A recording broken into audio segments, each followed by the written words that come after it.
High আসসালামু আলাইকুম সবাইকে ওয়েলকাম করছি নতুন একটা ব্র্যান্ড নিউ কিউএনএ ভিডিওতে। আপনারা হয়তো সবাই জানেন যে আমাদের এই চ্যানেলে এভরি ফ্রাইডেতেই কিন্তু আমরা কিউএনএ ভিডিও করে থাকি। আমরা ট্রাই করি যে জুম্মার পরই হচ্ছে যে কিউএনএ ভিডিওটা পাবলিশ করার জন্য, কিন্তু আপনারা হয়তো অনেকেই নোটিস করেছেন যে লাস্ট উইকে কিন্তু কিউএনএ ভিডিও পাবলিশ হয় নাই।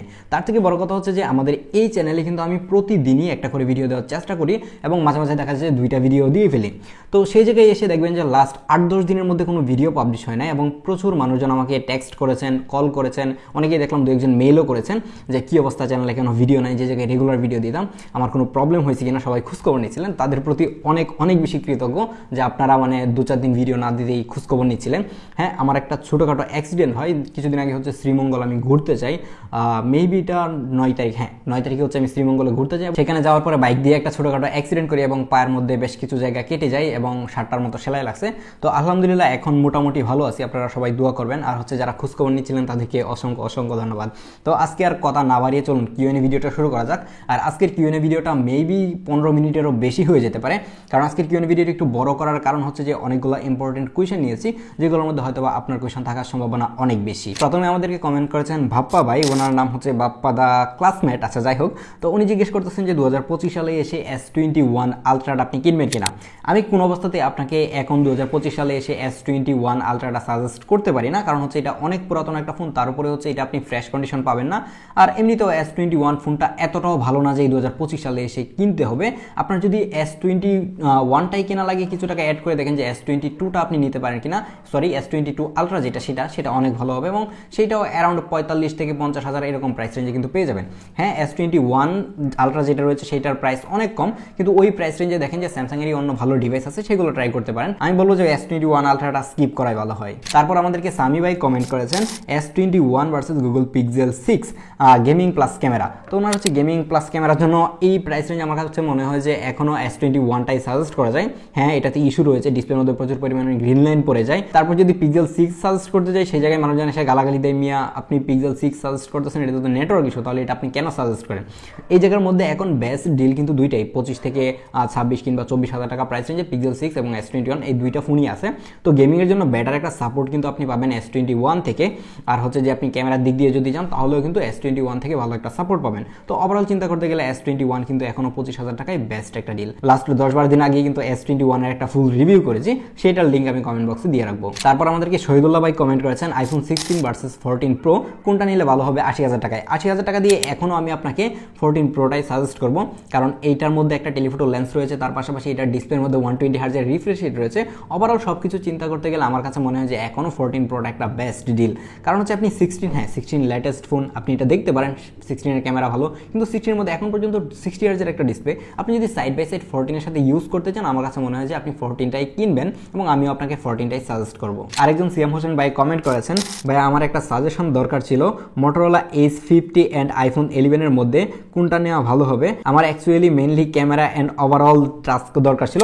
উনি বেসিক ইউজ করতে যাচ্ছে, তো বেসিক ইউজের জন্য আমার কাছে মনে হয় যে মোটরোলা H50টাই আপনার দেখা উচিত। কারণ যদি আপনি রেগুলার লাইফে ইউজ করতে যান iPhone 11, দেখবেন যে ব্যাটারি নিয়ে প্যারা খাচ্ছেন, ডিসপ্লেটা ছোট, তো সেই জায়গায় যদি আপনার রেগুলার লাইফে ভালো ব্যাটারি ব্যাকআপ দরকার হয়ে থাকে, তাহলে আমি বলবো যে মোটরোলা H50 দেখতে পারেন, সেটা খুবই ভালো একটা ফোন। কিন্তু যদি আপনার এরকম হয়ে থাকে যে আপনার বাজেট 30-32 হাজার টাকা, আপনার একটা আইফোন ইউজ করার শখ, তাহলে iPhone 11টা দেখতে পারেন, সেটাও কিন্তু একটা ভালো ডিভাইস। তারপর আমাদেরকে 3G গেমার থেকে কমেন্ট করা হয়েছে, উনি বলতেছে ভাই আপনার ভিডিওতে প্রতিদিন কমেন্ট করি কিন্তু কোনোদিন রিপ্লাই দেন না, আমি এক্সট্রিমলি সরি যে আপনার কমেন্ট আমার চোখের সামনে আসে নাই, যার কারণে আজকে পিক করা। তো উনি জিজ্ঞেস করতেছেন যে ভাই আমি 50K-তে iPhone 13 Pro নিতে যাচ্ছি, ক্যামেরা প্লাস ব্যাটারি ব্যাকআপ, সবচেয়ে বড় কথা হচ্ছে সিনেম্যাটিক মোডে ভিডিও করা লাগবে ওনার। তো এই প্রাইস রেঞ্জে যদি আপনি সিনেম্যাটিক মোডের জন্য একটা ফোন নিতে চান, তাহলে আমি আপনাকে iPhone 13 Proটা সাজেস্ট করবো না, আমি আপনাকে iPhone 14 সাজেস্ট করবো। কারণ iPhone 14 এর মধ্যে যদি আপনি সিনেম্যাটিক মোডে ভিডিও করতে চান, তাহলে সেই জায়গায় কিন্তু 4K সাপোর্ট পাবেন, আর হচ্ছে 13 Proতে 4K সাপোর্ট নেই। এবং আমি overall side by side compare করে দেখেছি যে 14 এর সিনেম্যাটিক মোডটা কিন্তু 13 Pro থেকেও বেটার।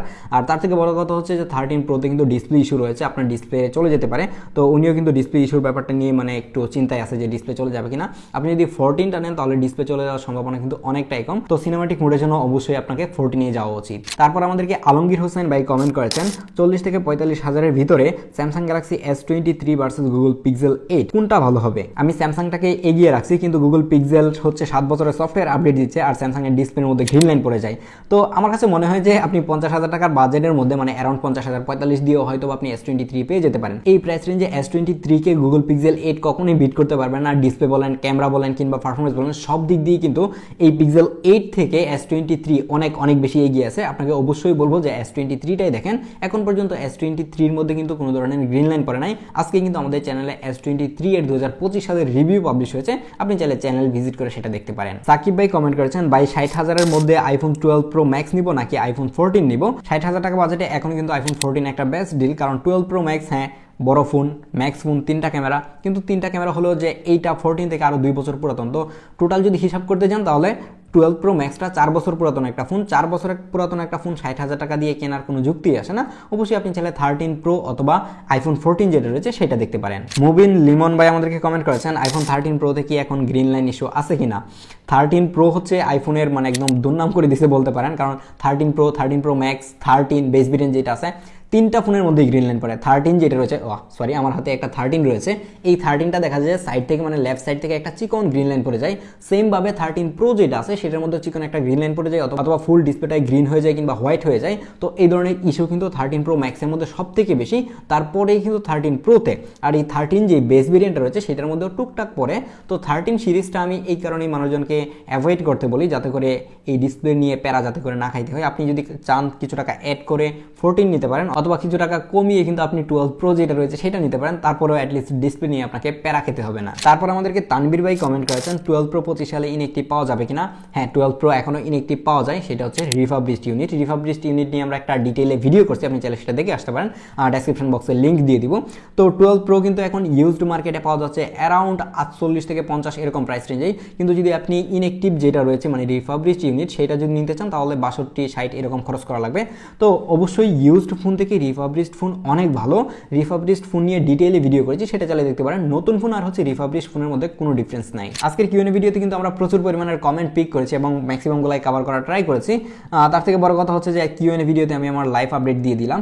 তো দেখা হচ্ছে পরবর্তী ভিডিওতে, এবং আপনি যদি নতুন করে কিছু জানতে চান তাহলে একটু কষ্ট করে এই ভিডিওর নিচে কমেন্ট করবেন, যাতে করে আমরা নেক্সট উইকে যে কিউএনএ ভিডিওটা আসতে যাচ্ছে সেই কিউএনএ ভিডিওতে আপনার কোয়েশনের আনসারটা দিতে পারি। আর এই কিউএনএ ভিডিওটা হয়তোবা ফ্রাইডেতে যাবে না, ফ্রাইডের আগে হয়তোবা কোনো একদিন এটা পাবলিশ হয়ে যাবে। তো দেখা হচ্ছে পরবর্তী ভিডিওতে। আল্লাহ হাফেজ।